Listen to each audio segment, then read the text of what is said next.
What's up, everybody? Welcome to another show of 6 Tips with Endless Entrepreneurs and 10K on the Bay. Thanks for joining us. Luke and I are going to go over something a little bit different today. Instead of our normal 6 tips, we're each going to share 3 different mistakes that we've made.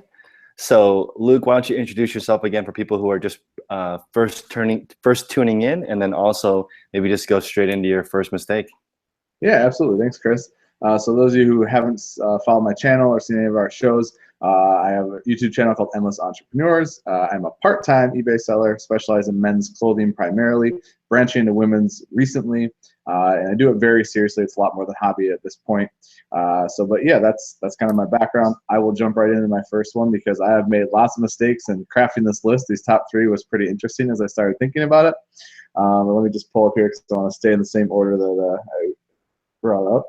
So you're right. So my first one, undoubtedly, this was the big mistake I made when I first started out. I waited way too long to implement an inventory system of any type of structure. It's easy to fall into that trap, and I want to talk about why it was such a big mistake. But early on when I started, I was doing a lot of garage sales and just little one-offs and hard goods, and so it was like they were moving a little quicker because they were hotter items. So keeping track of an inventory system wasn't as big of a deal because I was small fish, things were moving. And then I transitioned when I found Steve Rakin's channel to clothing, and clothing's a lot longer tail, and so I was accumulating inventory, was still getting the hang of it. But then one closet turned into 2 closets, and 2 closets turned into a couple shelves, and then before you know it, everything's the same color and kind of the same size or kind of the same pattern, and I'm sifting through stuff trying to find it, and I spent so much time trying to find things to ship. And then when I finally moved, I had to find a way to inventory all my stuff, and what a disaster that was, trying to box and move it across states. And so I look back on that, and I can't even imagine the hours I spent trying to find items, having to cancel orders because I couldn't find items, things like that. If just from the beginning, plan to be big. Just plan to be big, and if you don't end up big, oh well. Implement that inventory system. I mean, that was a huge mistake for me, Chris. I don't know if you can relate or you want to add in on that. My first inventory system was pile on the floor, and then it graduated into different piles on the floor based on category. So yeah, and now my current inventory system allows up to 52,000 total items. So like if I had just started with that, I would have made way more money, because the extra 2 or 3 days of making an inventory system, whatever inventory system, the extra couple of days of thought you put into it from Googling, or watching different resellers and their system, picking one is going to save you hundreds of hours of time, missed orders, potential negative feedback. There's so many issues that happen from not being able to find your inventory, and also the extra expense of the time looking for it, not just losing it. I completely agree. Similar story to mine. Completely agree. Although I do know some people who are successful without an inventory system, but not with they have over 100 items. If you're really small, maybe if you're a hobbyist and you have one area, maybe, but you might as well consider a larger scope, right? Because it's the only time I feel like you can get away with it is if you have faster moving inventory, right? So if you have a lot of multi-quantity and like a lot of singular stuff, it's like easy to find or keep it in one area. But clothing is just like, forget it. Like you don't have them tagged. Like once you get, I have 3,300 items. It's like they have to be inventory to tag. I'm never going to find them. I know, and especially if you sell all similar one category. Then it starts to really get fuzzy.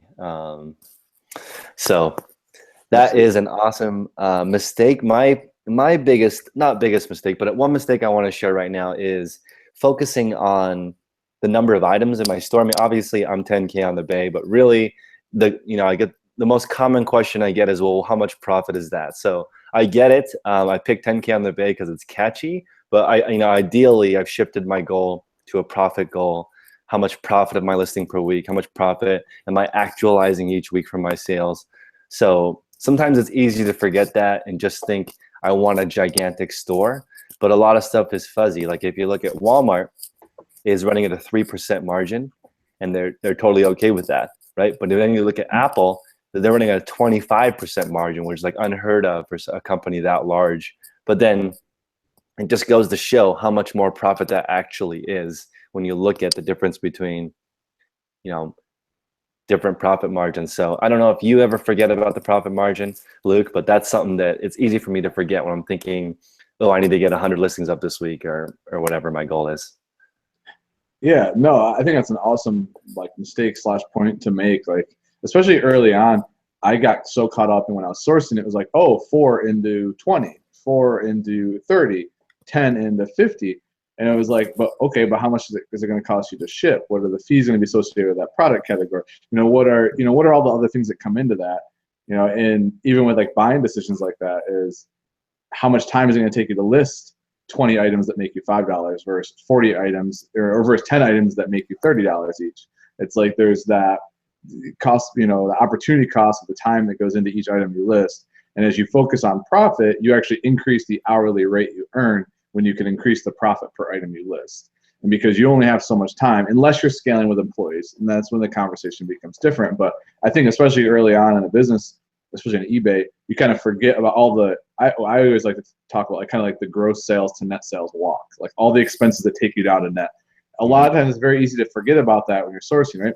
You forget about that the $10 suit still is going to might cost you $14 to ship it to the West Coast, right? And so selling it for 40 doesn't sound as good when you're paying $14 to ship versus shipping it for 8 or 7. So yeah, I think that's a great point, Chris. I will jump into my second one here. So my other kind of, and I've been addressing this even more recently. I still make this mistake. I made it a lot more frequently early on. I make it a little bit now still. I'm trying to change it. Is I waited way too long to challenge my comfort zone with the niches that I was selling in. So when I first started, I got so comfortable in just knowing dress shirts that I would just go to dress shirts and then leave the store. I would never venture anywhere else. I would never take a look at other racks. I'd never stop and look up other items very early on. And so I pigeonholed myself into one item type. I had no diversity whatsoever, and I wasn't growing. There's only so many dress shirts in the store. And it took me a while to even make the leap into dress pants and then to make leap into suits and blazers and things like that. And it's like, I just wish that I had made that plunge sooner and just done it, because I can't imagine how much further ahead I would have been had I challenged those other niches. Like, it doesn't take you as long to master one little area as you think. I think that everyone's like, oh, well, I need to do it for months and months before I can master it. Well, not really. If you spend every single day for 3 weeks researching one product category and sourcing it, after 3 or 4 weeks, you should be pretty comfortable to start adding in something else. So I would just challenge other people, like micro niches within your bigger niche, like push the envelope on those. Start to expand your knowledge in them and give yourself more opportunity to source more higher quality items. Like right now I'm doing women's dresses, which has been a whole different thing. So that's my number 2. That's a great point. I think it's also easy to segue if you're in the same category, but you switch gender. Like, for example, it wasn't too difficult for me to switch from men's button downs to women's button downs. I mean, it's almost the identical brands. Just the buttons are on the opposite side of the shirt, and the sizing is a little bit different. And also, just a quick tip from my end, whenever I see the numbered items on clothing in general, if it says 8, 10, 12, or 15.5, 16.5 versus small, medium, large, XL, it's usually a more premium brand. So that's something that's helped me. If I'm just quickly scanning through and I have limited time, I'll look for numbers instead of sizes, because they have taken more time in getting a more tailored fit for somebody. And that they're going to charge the end customer for that, which means it's going to be a more primo item. But I really like the idea of challenging yourself in the different niches. And Luke and I have been talking about this too. We're trying to add in a certain percentage or number of women's clothing into our bucket of learning, just because just the simple fact of, if you walk into a thrift store, 80% of it is women's stuff. So I mean, if we're leaving 80% of the potential profit off the table basically when we don't even experiment it with a little bit, if we do a little bit of niche diving. Yeah, I totally agree. Just to add one more thing onto that, what you said there was perfect. Like, especially when you're trying to scale your time and leverage your time. And I'm part-time, Chris is full-time, but either way, we still have the same hours in the week. If you want to increase your average sale price per item, you have to give yourself more opportunities to find higher price items. Because if I just stay in men's clothing only, there's only X number of pieces in every store I go into. The percentage of the high dollar ones is always going to be that same rough percentage.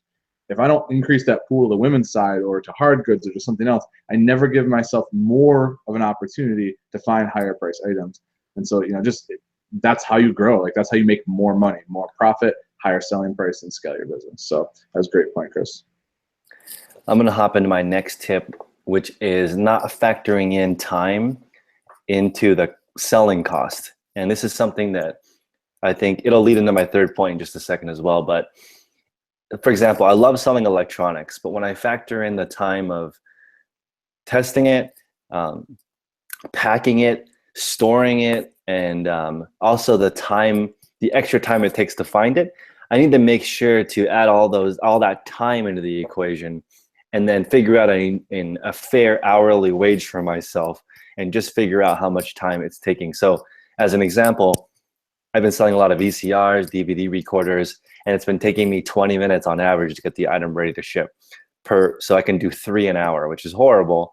But I've had a bunch of people message me like, okay, well, you need certain size boxes ready, and a bubble wrap center, and all these different tools to make it so that you can turn it into 5 minutes. Well, that's great, but it's also like that's a lot of preparation to get all that stuff ready. It's the same as like, I've been selling clothing for a while, so initially I didn't have poly bags ready, so I just think for me, I totally did not factor in sourcing time, prep time, all that time into the cost of goods sold, which is really, for me, that's how I'm going to factor it in, just to give myself an idea. Like, okay, this VCR is not $5. It's really $35 if I add in the cost of my time, prep, packing materials, etc. And then I'm going to look at it totally different.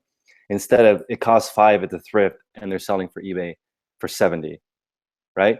That sounds amazing, but when you add in all the time, you might be into a VCR $30-$40, then it becomes not as worth it. So how do you factor your time? How do you expense your time? So first, you just made a ton of awesome points. I want to address the last one you just made because I think that's huge for everyone watching. And this comes back to like picking your business model. And I'm always impressed with Chris because he's not afraid to try something new. And when it doesn't work, he just scraps it and he moves on to the next thing. And like that's very good for growing a business. And what you just talked about with the VCR was like, so 5 to 70 is great. And if I sell dress shirts, because I'm just gonna use the example, I sell dress shirts and I go 4 into 25, but I do that 3 times and I net 15 on all 3 of those shirts. You do that 1 time and you net 30, I'm still netting 45 to your 30. And probably I'm just really throwing out random numbers here arbitrarily, but probably to list and ship 3 dress shirts takes me the same amount of time as it takes you to list and ship 1 VCR, like approximately. And it's not that one's better than the other. It's that Chris is saying gain efficiency in the higher margin stuff so that it becomes worth your time again. And him understanding that is just awesome. I mean, it took me so long to get there. And I think that's why I've stayed in clothing, is because of my time. I only have so much of it. And it's exciting, Chris, because you're getting to the point where your time is becoming so valuable that you have to look at it that way. Whereas not everyone, like when you first start out, your time isn't that valuable yet because you have more time than money. And when you have more time than money, guess what? Taking 20 minutes to do the VCR is worth it because getting that $30 in the door is worth it.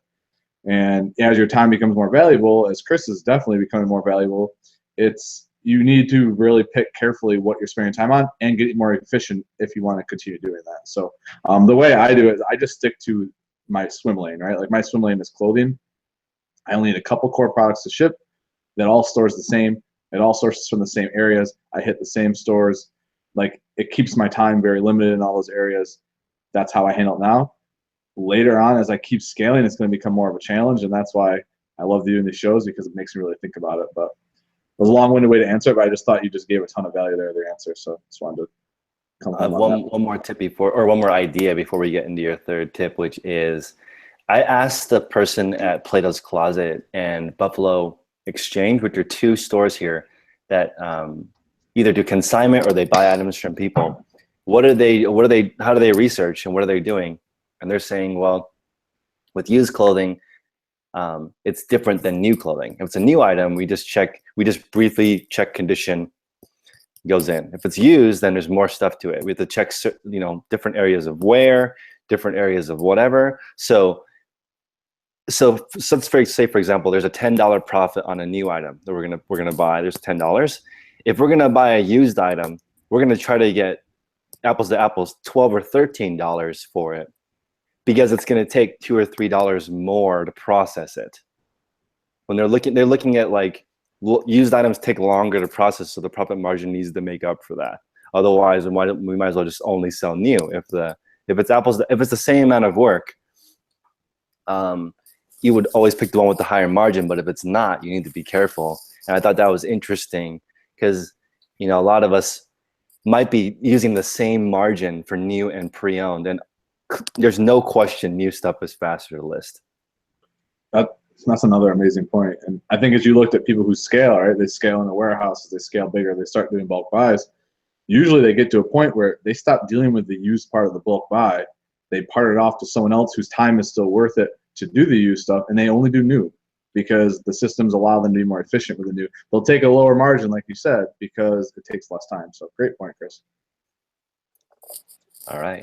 So my third, is that what we're on to now, Chris? Mm-hmm. Yep. So this is another.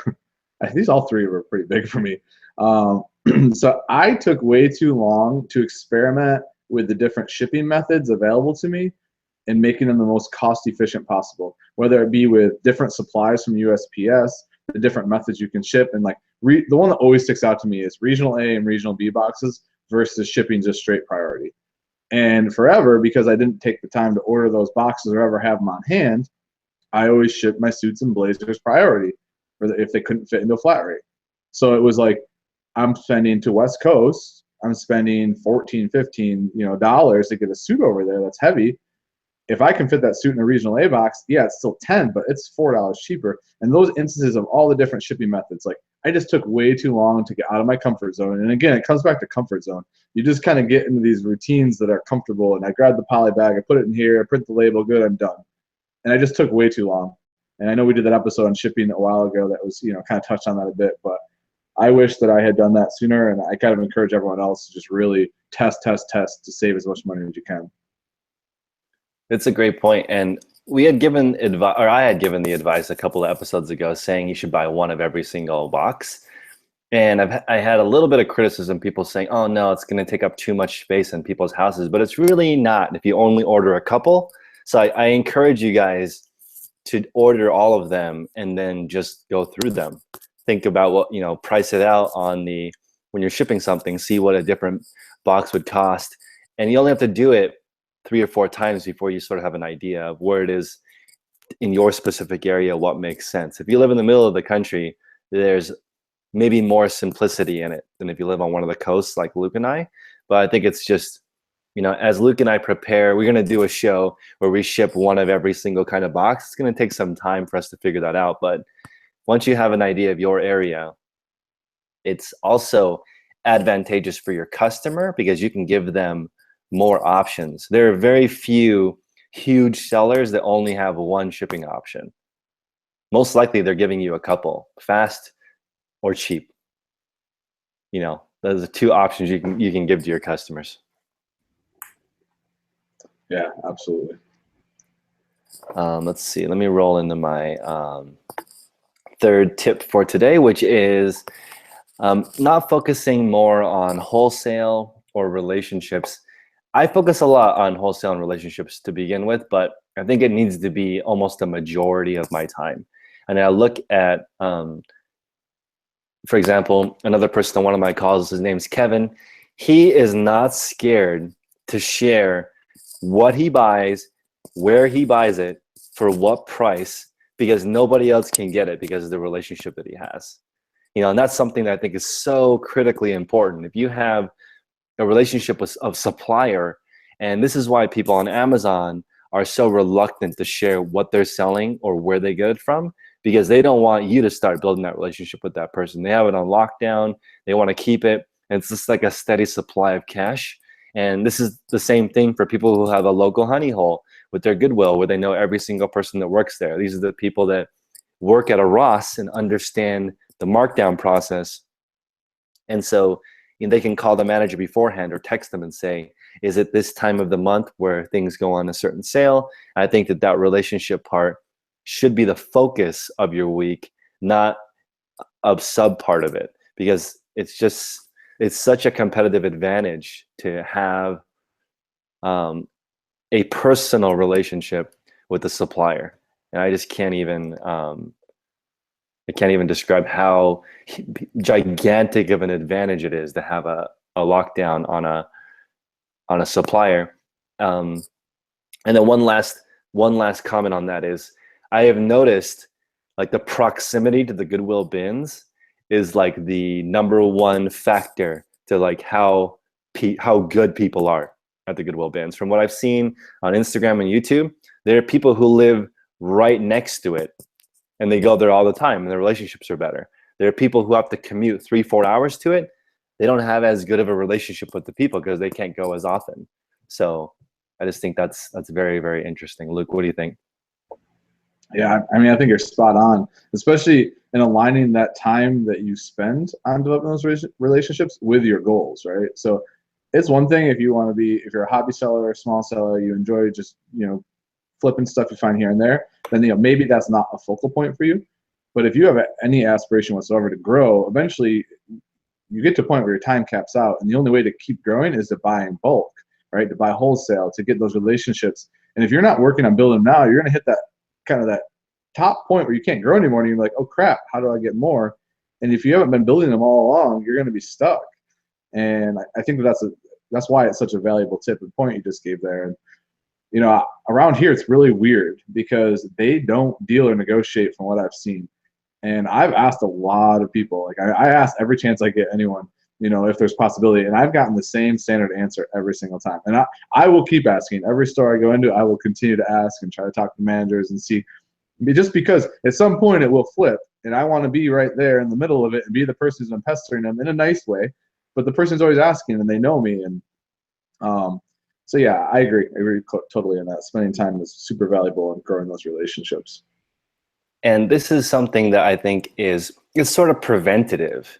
The more often you're reaching out and networking, then you're never going to wait until, for example, I have a personal trainer friend, and the majority of his clients happen, his serious clients, they happen when somebody meets somebody of the opposite gender that they're trying to attract. Oh, I just met this girl. I need to get in shape now.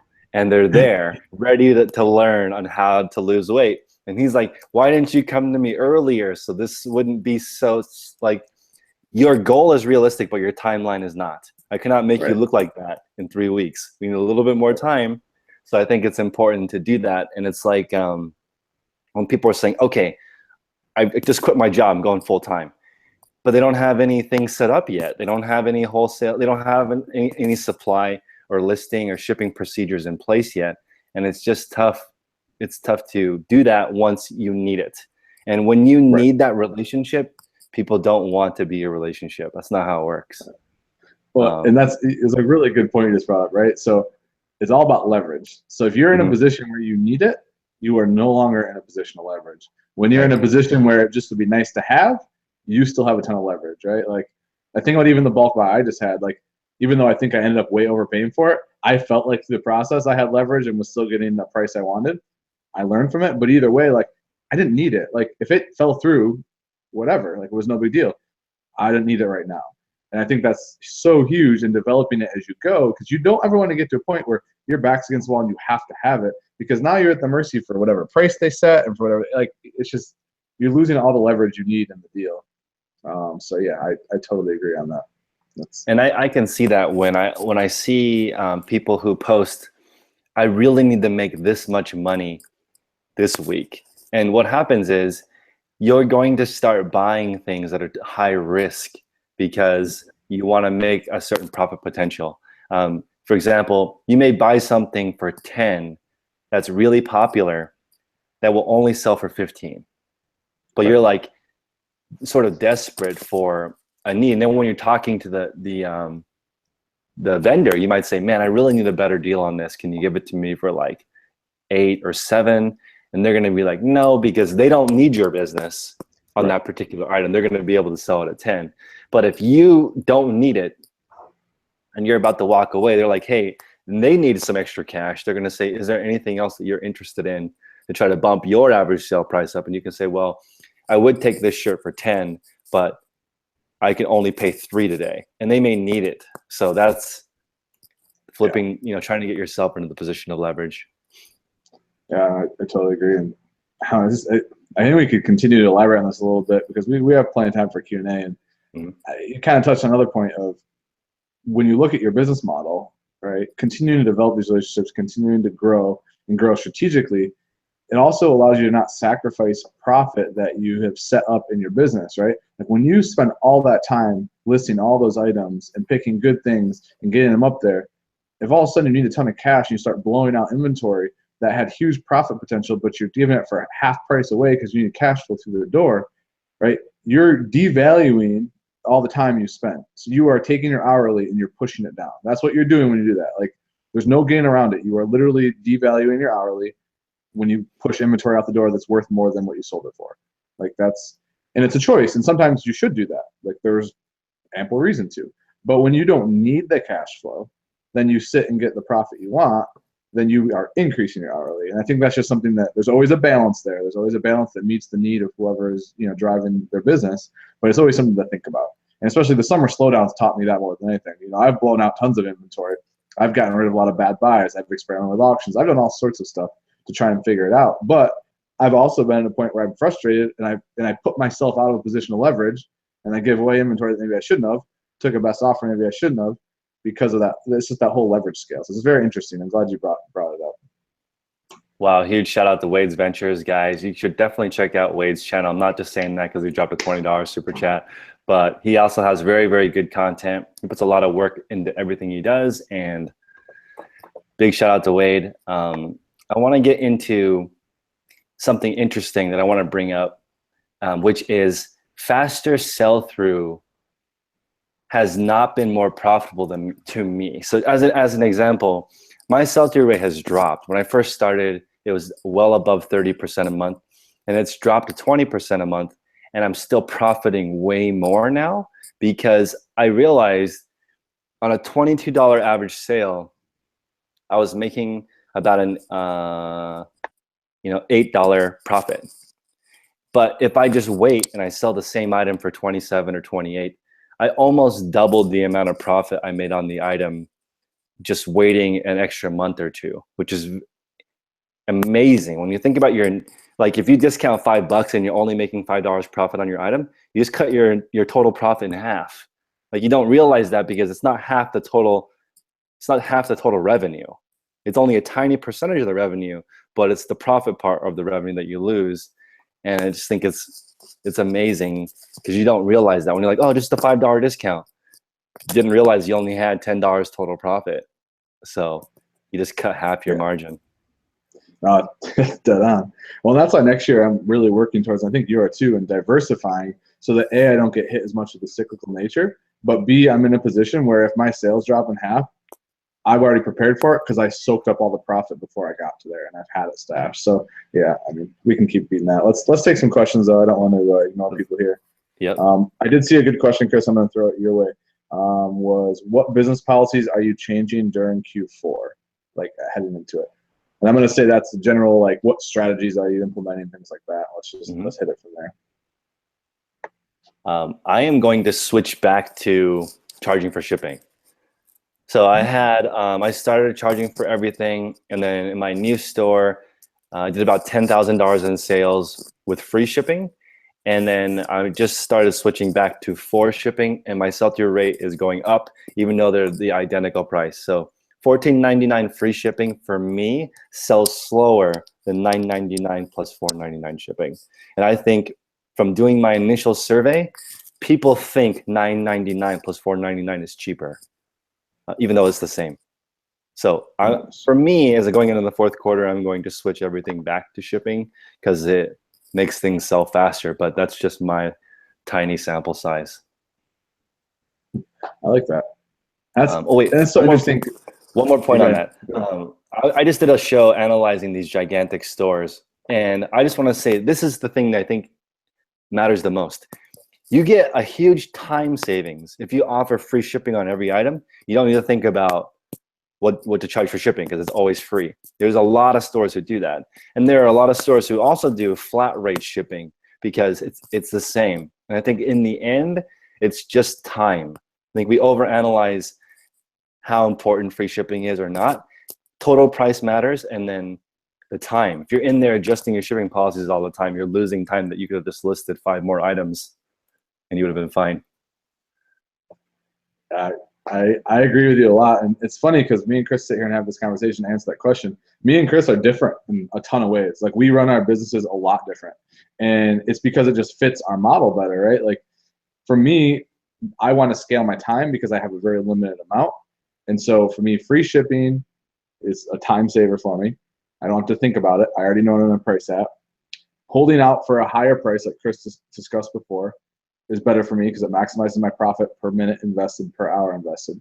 But to answer the question directly, going into the fourth quarter, I'm going to be raising my prices up by probably an average of like 20%. So once I hit, I think, middle of August, I'm going to jack them up by about 20% when I know it's safely out of the summer period. I'm going to maintain my same sale price, so that same 30%. I like 30% better than 20%. I'm playing around with between what percentage I think is best. Right now, 30 is working really well for me. So I'm going to raise my prices 20%. And I'm going to take fewer best offers.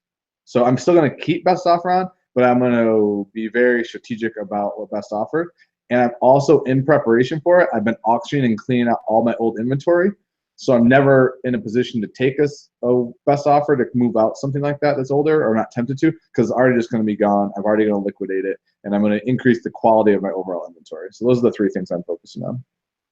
Do you have a threshold for best offer that you sort of abide by, or is it just what do you think? It's so different for me. So like, I have a threshold. I mean, pretty much I don't go below like 75% of the whatever it's listed for. It's just like a pride thing. It makes no business sense. It's just the way it is. Like, I'm like, if it's on sale for 30%, I'm not going below 75% of the sale price. Like, I just don't do it.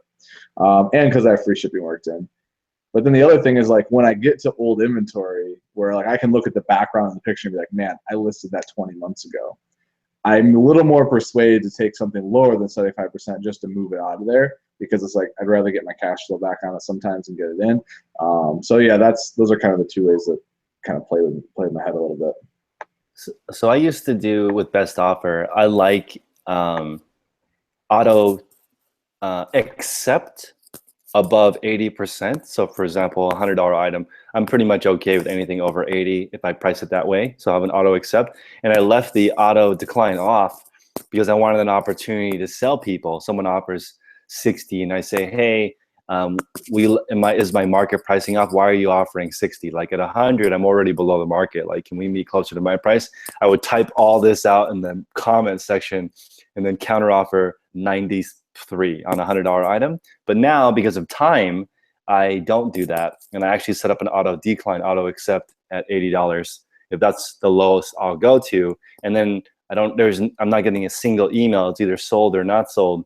And I am missing the opportunity to sell somebody, but also time savings at this point with thousands of items. It's hard to take the time to individually sell people. So I don't know how I feel about that yet, but that's something I am going to institute, because by fourth quarter, I'm hoping to have at least 5,000 items. So I think the best offer volume will crush me without something like that. I agree. I think I need to start implementing thresholds too. So I definitely agree with you on that one. I saw a really good question, Chris. I'm going to throw it your way too again. And it's, would you prefer a high volume, low margin business or a high margin, low volume business? I actually have a good answer for this. This has been keeping me up at night for 5 months. Yeah, it's an awesome question. I would prefer my profit goal. I want to reach my profit goal with the lowest priced item. I know that sounds weird, because a lot of people are saying I want the highest priced item, but I actually am the opposite. And the reason is because of returns, defects, and mistakes are magnified so much. When your average selling price is $200, $300, each time something goes wrong, it's huge. It's a giant chunk of your business because it's so expensive. I have upwards now of 10% returns. with electronics, and my average selling price is well over $100, and I would say 4%. So 40% of that, 10% of returns has been fraudulent. So like that's hard to swallow because I've sold, I think, around 5,000 clothing items. I haven't had a single fraudulent, like somebody sent me back a different shirt. Like that hasn't happened one time. I'm in the item so cheap, I can just refund them. They can keep the item, or I can offer a cheap return, pay the shipping. It's just I like the lower average sale price, but I do think, that being said, I want to be at around $30. So lower than 30, now you start getting people that are on the opposite end, and they can sometimes be overly picky because they really need to make their dollar stretch. And I'm not mad at them. Like if you have a limited budget and you want a shirt for $10 and you need it for work and it's not perfect, I can see how that person would get upset, versus a person that's buying a $70 dress shirt. They're not as desperate for cash, and they're not going to be in that type of situation. In fact, most of my expensive sales, they don't even leave feedback. Right. So that's a long answer. No, it's a good answer, though. It's good perspective. I've thought a lot about this question. I really appreciate whoever asked that. It was a really good question. So I think I prefer a higher volume business with lower margin. And I think the reason for that is that you get to a point where your fixed cost becomes so flat that as you scale, like let's just pick 5 million as a number. If I have a 10% net margin business at 5 million, if I double that sales with the same model from 5 million to 10 million, it's likely my profit percentage goes up with the same business strategy, because the fixed costs associated with that to kind of give the foundation for the 5 million will likely remain close to the same for the 10 million. And so I feel like if you adopt that model and develop a foundation around it, and I'm just hypothesizing. I obviously don't have experience managing them that large, but from what people I've talked to and that do it well, it's you are creating a foundation of growth, and you're giving yourself opportunity to cap your costs, but continue growing and increasing profit at some point.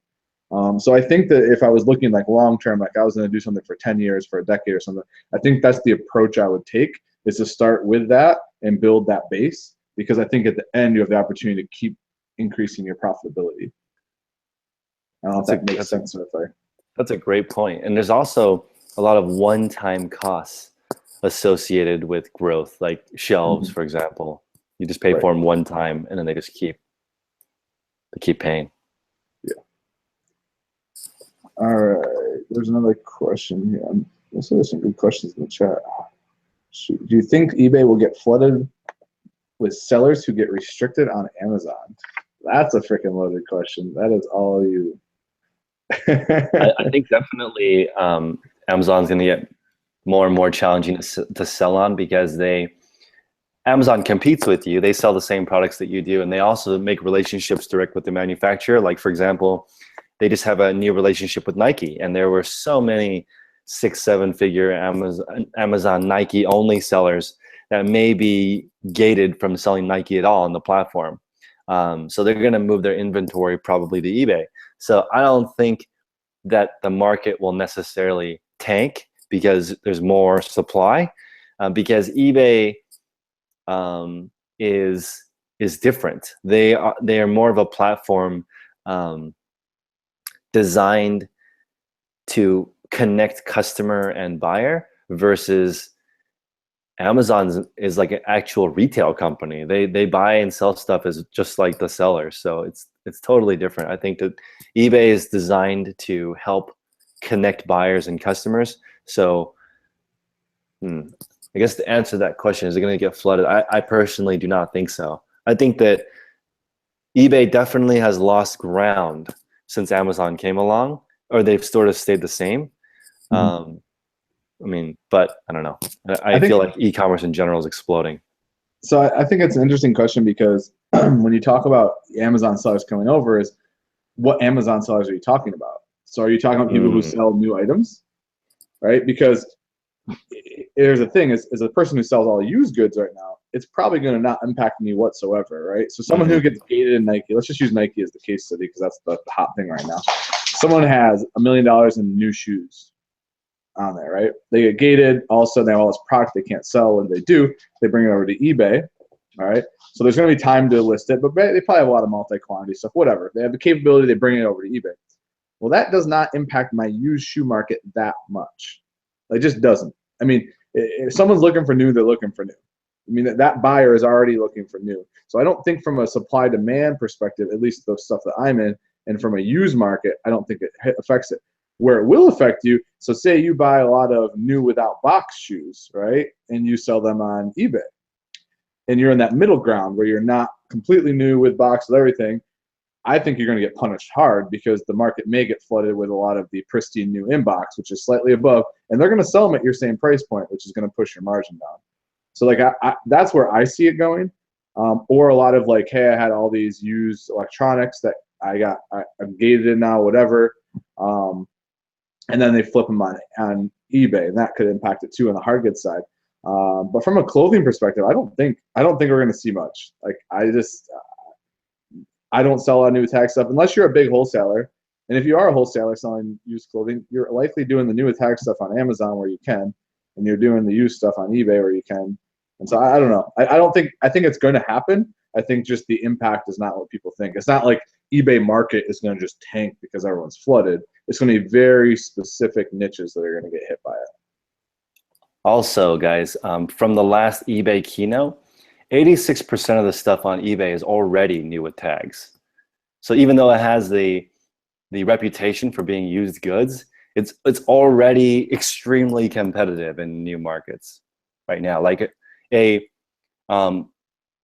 got a wholesale electronics order, and I went through and I adjusted my pricing like 10 cents, and the sell-through rate went up because I was priced 2 cents or 10 cents too high on certain, like, so it's already really competitive in the new with tag area. I mean, there's, everyone's trying to sell the hottest things already. Yeah. That's a great point. It's a lot easier to ask top dollar on something that doesn't have as high of a supply and is rare and is used as vintage, whatever, than it is to ask top dollar on a flooded new with tags marketplace, because the market sets the price for new with tag stuff pretty quick.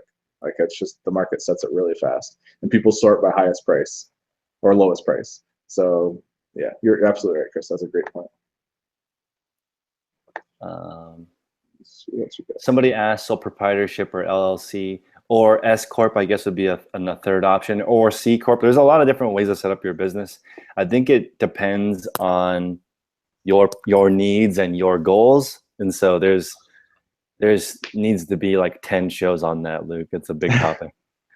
Yeah, I mean, I'll just give quick advice on it, and it's not, I mean, my first advice is always the same. Like, if you don't have a CPA that you're actively building your business with, like, you're making a mistake. And I say that, and this comes back to like even the point I made with would I prefer a high margin or business or what the strategy, right? In the beginning, that cost the CPA, it hurts comparatively to what you're making likely. As you grow, their fees don't go through the roof as you grow, right? They stay pretty flat, may go up a tiny bit as you grow and you have to handle more stuff. But the extra dollars you save in taxes by working with them early on as you grow far outweighs the fees you're going to pay for them. Now, that's granted saying you find one you trust that fits your model, whatever your strategy is. I personally have a CPA who specializes in real estate because that's where I want to get to. Like, I want to have a rental portfolio. I have it fit for my needs. And I mean, a corporation in general is going to be something you're going to want to look at as you grow. I mean, it's using the tax laws to your advantage. But you need to see, like me or Chris can't tell you, hey, you should do this one or this one's best, because it just always depends on your situation. It always depends on your income bracket. It always depends on where you're going. So that would be my very strong advice to anyone looking to do that. We have a lot of questions on shipping rates for bulky or bigger items. I'm just going to give a general short answer. If it's fragile, I'm going to ship by air. I know it sounds interesting, but like if I'm going to ship a cookie jar, that's very easy to break. I'll probably not ship FedEx SmartPost because FedEx SmartPost is ground, which means It's going to be bouncing around. Someone's going to throw it off the back of a semi truck. It's not going to survive that fall, no matter how nicely I pack it. So I have found with fragile items, my customers don't worry paying the extra cost for priority mail, which ships by air. But it's up to you guys. Bulky, fragile items, now you're in a tough situation because now it's going to cost a fortune to not ship it ground. But then if you ship it ground, it's literally being thrown off of a truck, sometimes onto the ground. So like, just be careful with FedEx SmartPost. I've had a few packages damaged with FedEx SmartPost and USPS parcel, but I have not had any packages damaged via air service. So it's handled different. That's great advice. And I don't have a lot of experience in that, so I'm glad that Chris does, because I just don't ship a lot of big things. I pretty much always ship USPS. I want to give one more idea on some people. I've mentioned a lot. I mean, a lot of people in the chat have mentioned items between $50 and $100 being a sweet spot for average selling price. Now, like as another example, my girlfriend last year on the items she sold, she had a $270 average selling price, right? And only sold 100-ish items for $27,000. Now, if you're looking at that model, I think that's a good model too. If she's looking for items that are $500 or more that she can get for $100, but that reduces the amount of items she can get to only a few. But that's okay with her time model. And I think that, you know, again, this is another category where I feel like there's not a lot of fraud when you're looking at, you know, for example, a $500 pair of Gucci pumps is a lot of stuff that she sells. Selling it for the $200-300 range is okay.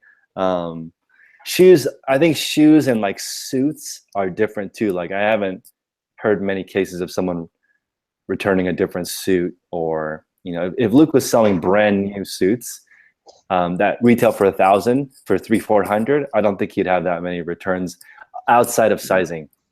Yeah, I totally agree.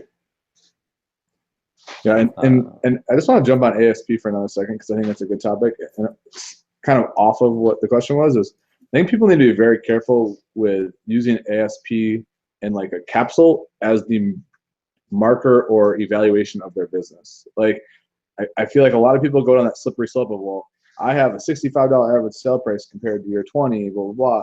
And they get focused on that, and they lose sight of profitability, and they end up making less money because they're only focused on increasing average sale price. And average sale price is very arbitrary, because if you sell it for 65 and buy it for 64, like who cares? So just, and I know it's a very extreme point, but just caution everyone, like be very sensitive to that there's two sides of the equation. There's buy cost and there's sell price, and then there's the cost in between. And so just always consider that when you're evaluating your business and evaluating what works for you. And, you know, time and everything else plays into it, but I just try to caution people, like, don't get caught up on average sell price only. And something I think is kind of interesting with that is the dollar store is one of the highest profit retail stores in America. And that's amazing. And stores like, let's say Nordstrom, which is known for exceptional customer service and product, sometimes has 25% returns. So I don't know if you guys can imagine a business with 25% returns, but that will keep you up at night. For 4 months a year, retail clothing stores peak in 50, 60, 70% return rate. Like, oh my goodness, this is insane. Yeah, I remember doing a video on this a couple months ago, but it was like I was getting frustrated with my returns, and then I like peaked at like 3.5% returns of used items, and I look at new items are being returned at 50, 60% during peak holiday times. I'm like, we haven't made. Like we haven't made for that, without a doubt. So Denisha said, this is just to piggyback on the previous question. She says that she's a Nike seller on Amazon. I think eBay will be flooded with Nike as FBA sellers move there. Yeah, and Denise, I guess my question to you, and just for anyone else, and Chris, you can answer too, is do you think they move there just to unload their inventory and they get out of it and go into something different? Or do you think they move there and continue to try and sell Nike there consistently? Because my personal hunch is that they're just going to unload their inventory, get their cash back, and go after a different venture. That's like that would be my thought process. But is the relationship that valuable that they would rather just sell it on a different platform? Like that's where I'm a little cloudy. I don't know enough about the situation. I know that Nike retails the average sales price of the same Nike shoe is significantly lower on eBay versus Amazon, but I'm not sure. I feel like people who, a lot of Nike sellers that I know, they're not desperate for money. So if they put it on the eBay, they can get the money that they want. They may have to wait longer. I guess the sell-through rate would be the determination. If they were to throw it on eBay and the sell-through rate is just way too long, or the average selling price is too low, I don't see them. I don't see them staying with Nike. That's a good point, Luke. I don't know if Denise, if you could only sell Nikes on eBay, would you abandon that model?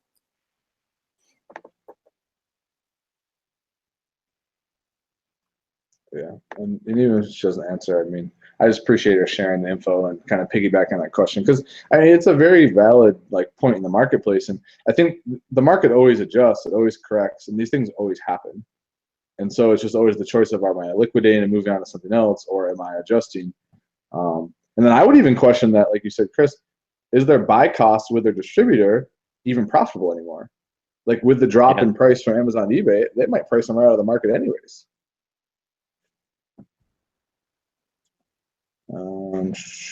I wonder if if Nike is going to reduce because they just developed the relationship directly with Amazon. Does that mean the discounted items, instead of going to the Nike outlet where everybody gets them, they go to FBA? Because that would make sense if they just sent them directly to FBA instead of to the outlet where other people are making that margin. I know Nike has already been dealing with this issue with limited edition sneakers. People are buying them for $200 from the store and selling them for $500 on eBay. So what Nike did was they increased the price from $200 to $250, and then the demand adjusted, and then they were no longer going for $500 on eBay. They were going for $320 on eBay, and then no people would stop reselling because the margin didn't make sense. Yeah. So. Well, they have to balance that. Right. And the other big point to keep in mind here when you think about Amazon, I'm not an Amazon seller. I've sold on FBA a little bit, and I'm really just hypothesizing right now, but it's something really to think about is that the model of retail in general, brick and mortar, any of those things, it's obviously shifting. I don't think anyone can question it's shifting. But also, I think you're going to start to see with like Alexa and things like that. And I mean, I watch Gary Vee a lot, and I think that he's pretty spot on with some of the things he talks about with trending is big brands are going to start going direct to consumer, right? And Amazon is a form of direct to consumer. It's kind of like the gateway drug to direct to consumer, right?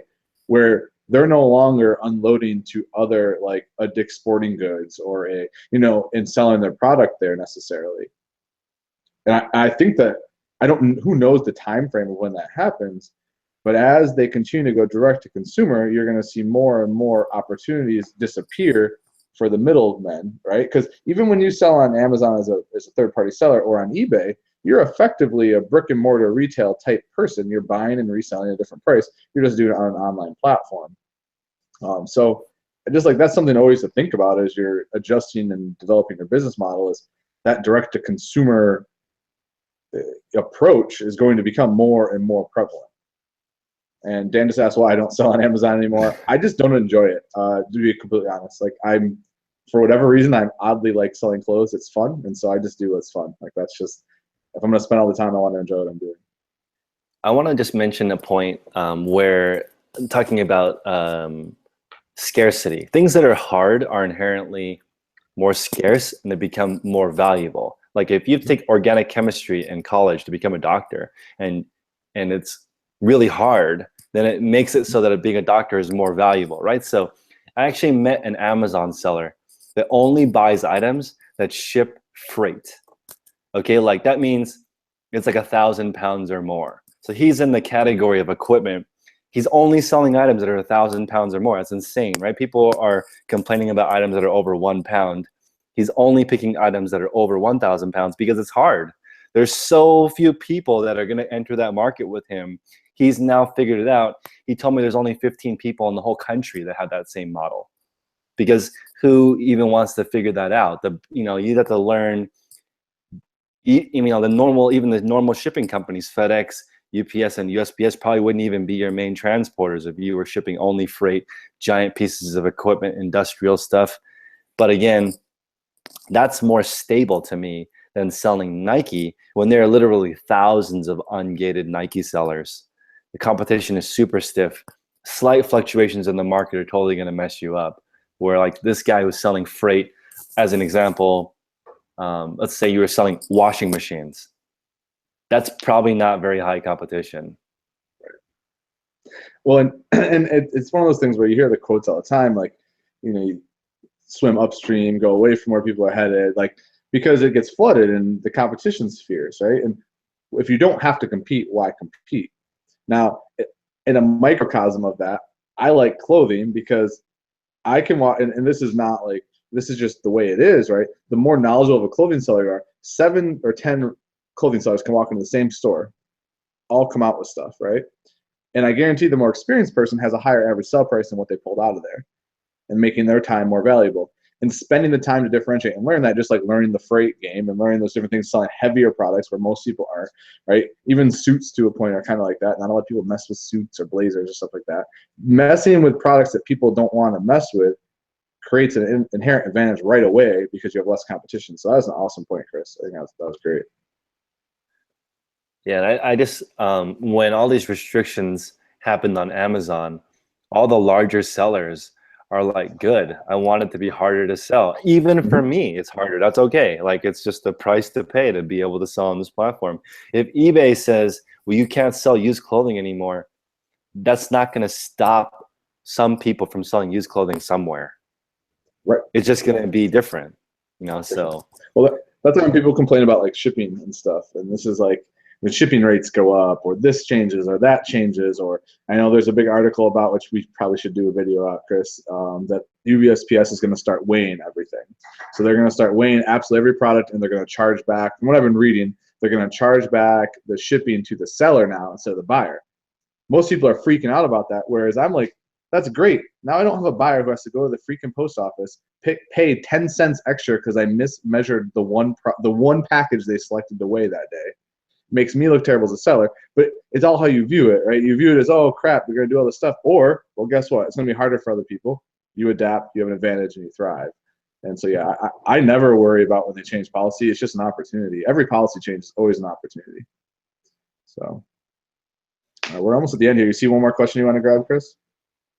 Yeah, let's grab.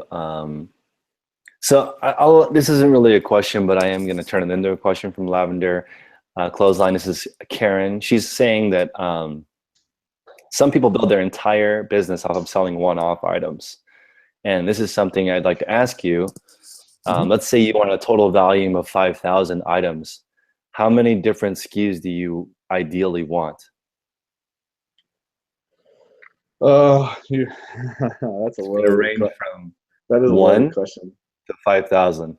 That is so loaded. So if I'm gonna answer it with the model I referenced before that I want, all right? Because I guess I should be honest with that, right? So if I was shifting towards that, I would want many SKUs. I would want 500 plus SKUs probably, and I'd want them to be in a ton of different categories because I almost view it as a stock portfolio, and I've learned that more than anything going through the summer slowdown is. The only way to avoid cyclical nature of something is to have different cycles of everything. Like that's the only way. When one's up, the other's down, then you create some hedge. So yeah, I would want tons of SKUs because I think it creates diversity. It also is challenging for people to have tons of SKUs because it's hard to manage, which again, referencing back to our point we just made, I'd rather attack something super hard to manage from like a supply chain management, inventory, warehouse, everything, figure it out where other people just shy away from it because it's too hard. Because then my buying opportunity is enormous. When I can take the tractor trailer load that has, 40 or 50 different genres of items and I can handle it all, like that's an advantage to me. So that's my answer. What about you, Chris?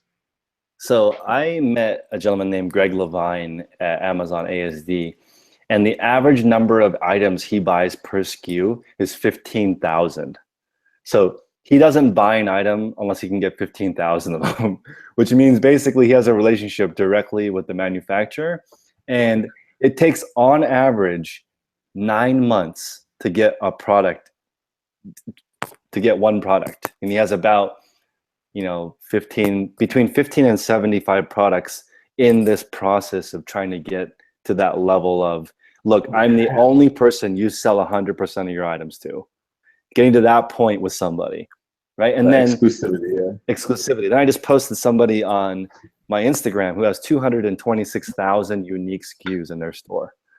It's just like so different, where that person's probably spending 9 months working on inventory systems, and and Greg's probably spending 9 months taking people to dinner to become that relationship with that person. So it's just so different. Which competitive advantage do you want, right? And that's the preference you want. And that's a good point. Both of them have an unfair advantage, which is good. And it comes back to personality too, right? Like I think a lot of it comes back to personality. If you're inherently a salesperson, that exclusivity becomes something more attractive to you because it might be easier for you to develop. You might be a little, might be more charismatic. You might be able to deal better. Versus maybe you're just a very good systems-oriented person. You don't care as much about the salesy side, and you can develop a system to just handle it all. So yeah, I don't know. I think that's awesome, Chris. I think that's a great point to end on. I think that's really, really heavy topic there. It is. Thanks, guys. If you guys have any more questions, Luke and I are really good about answering every question. Just comment or send us an email or find us on Instagram. And let's see. If you guys, Luke, why don't you tell everyone where they can find you? And I've also linked Luke's channel in the description for you guys to all follow and subscribe as well. Absolutely. First of all, hit the like button for Chris. Before you leave, hit that like button. Appreciate everyone taking the time on a Sunday afternoon to tune in. You can find me on Endless Entrepreneurs, a YouTube channel, and on Instagram, same thing. I also have a website, samething.com. You can find some free resources and stuff there. So appreciate everyone tuning in. See you guys.